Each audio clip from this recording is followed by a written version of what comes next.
What's up, family? Welcome to Ask to My Ox, where we challenge you to stop playing and start pushing. 1 2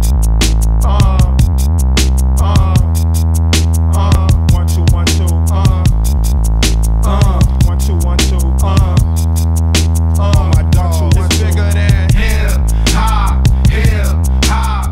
This right here is my impeccable wife, Dion. And this right here is my delicious husband. I use that. I'm delicious, baby. You are. You like tasting? I do. Get back to the question. Alright, y'all. We got a question that came in, and it goes a little something like this. I saw your videos, and I find them very informational and helping to those like myself who are hurting. I have a question. Hurting. Okay. I am a giver of myself to all and anyone who shows me the slightest interest of what I perceive as love and attention. I hate myself. Wow, I hate myself and don't believe I will ever love myself until I first fix what is wrong with me. I mean, that statement alone right there, it does speak volumes to me, because I think that even if you dislike yourself, read the rest of the I will, but even if you dislike yourself, there should still be a fundamental satisfaction that you have with just being. You know? Mm-hmm. All right, back to the question.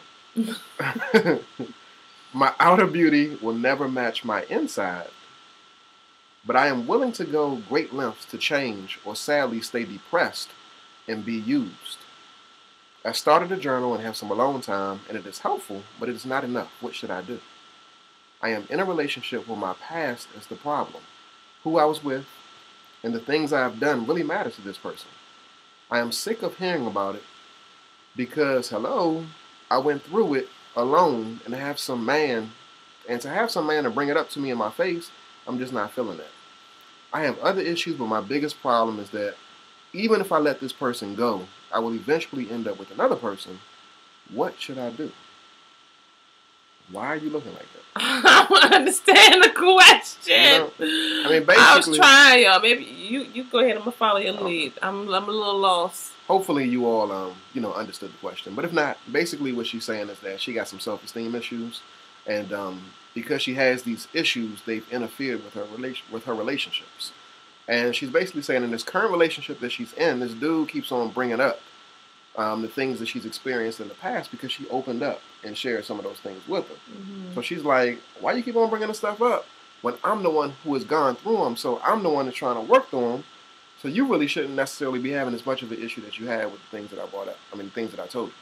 And so she wants to know, what should she do, because she feels as though until she loves herself, she will never really find true love with anybody else. Let me just ask this. What does this sentence mean? Yeah, I'm sorry. I'm just still trying to wrap my mind around the entire question. So forgive me for those of y'all who like you slow. Okay, but still, there's some parts that you didn't address. I just wonder, what does this particular sentence mean? It says, my outer beauty will never match my inside, but I am willing to go to great lengths to change or sadly stay depressed and be used.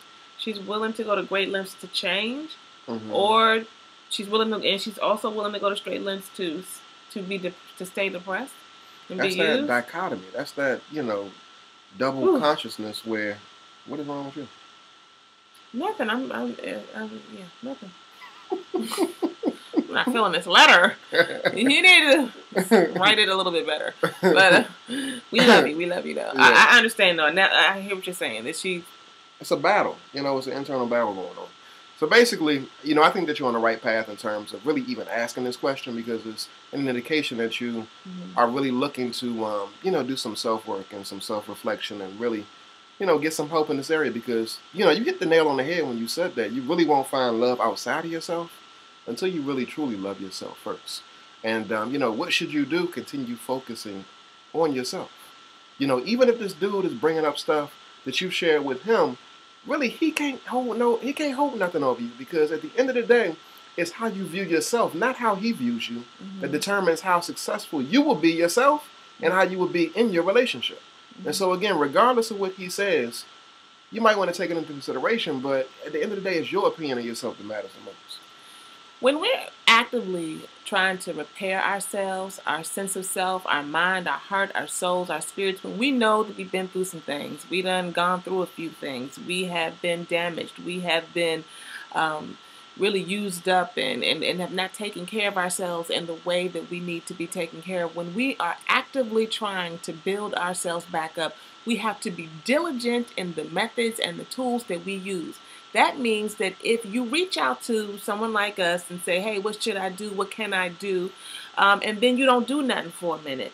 You know, you just kind of live life. And then, you know, maybe your man brings up something, says something, makes you feel bad, and then you get into a space and you write in your journal. And then a couple more weeks go by and something else comes up and you go down low again.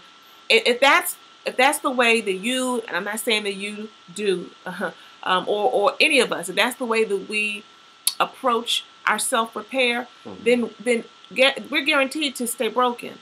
In order, your last question was very simply 4 words. What should I do? In order to get yourself to the place that you need to be diligent. You need to be proactive. You need to be holding yourself accountable. You need to be grinded. You need to be hustling. You need to be on your game because you are vulnerable, because you already know you have enough awareness to know your esteem is not where it needs to be. I, for one, know that my esteem in certain areas is just shot. It ain't where it needs to be. I'm sensitive.